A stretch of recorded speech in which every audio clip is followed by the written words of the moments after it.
మేషరాశి వారికి ఈ వారం మధ్యస్థ ఫలితాలు గోచరిస్తోంది. ఉద్యోగంలో కాస్త చికాకులు అనేవి ఏర్పడే అవకాశం ఉంది. ఫైనాన్స్ పరంగా కాస్త ఇబ్బందికరమైన వాతావరణం చెప్పవచ్చు. రాష్ట్రాధిపతి అష్టమాధిపతి కుజుడు భాగ్యంలో అంత అనుకూలంగా లేదు. రావాల్సిన బెనిఫిట్స్ ఏవైతే ఉన్నాయో అవి లేట్గా రావడం, ఉద్యోగంలో కొన్ని మార్పులు చోటు చేసుకోవడం, ఉద్యోగ ప్రయత్నాలు ఏవైతే చేస్తున్నారో అవి నిదానంగా రావడం జరుగుతుంది. కష్టం తగిన ప్రతిఫలం తక్కువగా ఉంటుంది. మీరు 10% కష్టపడితే 10% రిజల్ట్స్ ఉంటుంది, 100% కష్టపడితే 100% రిజల్ట్స్ ఉంటుంది. అదేవిధంగా వ్యాపారంలో మీరు కొత్త ఆలోచనలతోటి ముందుకు వెళ్తారు. వ్యాపార అవకాశాలు చక్కగా కలిసి వస్తాయి. Cosmetics, real estate, beauticians, technical, సినీ కళా రంగాల వారికి కొంతవరకు బాగుందని చెప్పచ్చు. ద్వితీయ సప్తమాధిపతి అయిన శుక్రుడు అష్టమంలో ఉన్నారు రవితోటి. వివాహ సంబంధించిన విషయ వ్యవహారాల్లో చిన్న చిన్న చికాకులు, ఇబ్బందులు ఉండే అవకాశం గోచరిస్తుంది. వ్యాపారంలో కూడా కాస్త ఇబ్బందులు ఉన్నా కూడా అవి వారాంతంలో తొలగిపోయే అవకాశం గోచరిస్తుంది. ఈ రాష్ట్రంలో జన్మించిన విద్యార్థులకు కాలం అనుకూలంగా ఉంది. విదేశీ సంబంధించిన విషయ వ్యవహారాలు, విద్యకు సంబంధించిన విషయ వ్యవహారాలు సానుకూల పడతాయి. నూతన ఉద్యోగ ప్రయత్నాలు కలిసి వస్తాయి. వీరికి ఏనాశని నడుస్తోంది. వ్యయంలో శని ఈ వారం అంత అనుకూలంగా లేదు.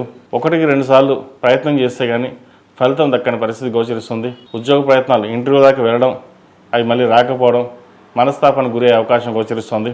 మొత్తం మీద గడిచిన కొన్ని వారాల కంటే ఈ వారం కొంత జాగ్రత్త తీసుకోవాల్సిన అవసరం అని ఎంతైనా చెప్పవచ్చు. ఈ రాశిలో జన్మించిన స్త్రీలకు వృత్తి ఉద్యోగాల పరంగా, వ్యాపార పరంగా సానుకూలంగా ఉంటుంది. బంధుమిత్రులతో మాట్లాడేటప్పుడు కాస్త జాగ్రత్త ఉంచని చెప్పదగింది. ద్వితీయ సప్తమాధిపతి శుక్రుడు అష్టమంలో ఉన్నారు. కుటుంబ పరంగా అన్ని సహాయ సహకారాలు మీకు అందుతాయి. అయితే బయట మనకి ముందు ఒకలాగా వెనక ఒకలాగా మాట్లాడేవారు ఎక్కువగా ఉంటారు. వాటి విషయంలో జాగ్రత్త వహించండి. ఏదైనా సరే మన వృత్తి ధర్మం ప్రకారం మనం చక్కగా చేసుకోవాలి, ఎవరికి మాట పడకూడదు అనే భావంతో ఉంటారు. ఏదైనా క్లారిటీగా ఉండడం మంచిది. మీరు అలాగే ఉంటారు కాబట్టి ఇబ్బంది లేదు.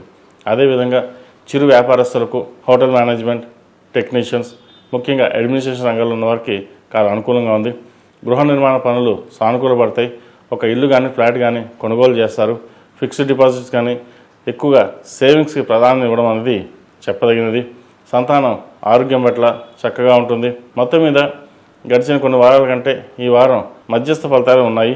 కొన్ని జాగ్రత్తలు తీసుకోవాల్సిన అవసరం కూడా ఉంది. ఆరోగ్యరీత్యా చిన్న చిన్న ఇబ్బందులు ఏవైతే ఉన్నాయో అవి తొలగిపోయే అవకాశం గోచరిస్తుంది. ఈ రాశివారు ప్రతిరోజు ప్రతినిత్యం ఓం నమః శివాయతో దీపారాధన చేయడం, కాలభైరవ రూపుని మెడలో వేసుకోవడం చెప్పదగినది. అదేవిధంగా 8 మంగళవారాలు సుబ్రహ్మణ్య స్వామికి అభిషేకం చేయడం, సుబ్రహ్మణ్య పాశుపత హోమం చేయించుకోవడం చెప్పదగిన సూచన.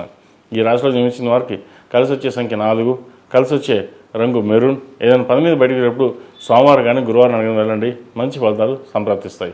ఈ పూజా స్టోర్.in పసుపు కుంకుమ నుంచి దేవతా విగ్రహాల దాకా అన్ని రకాల పూజలు, వ్రతాలు, వివాహం, గృహప్రవేశం, హోమాది శుభకార్యాలకు కావలసిన పూజా సామాగ్రి అంతా ఒక్క క్లిక్తో మీ ఇంటి వద్దకే.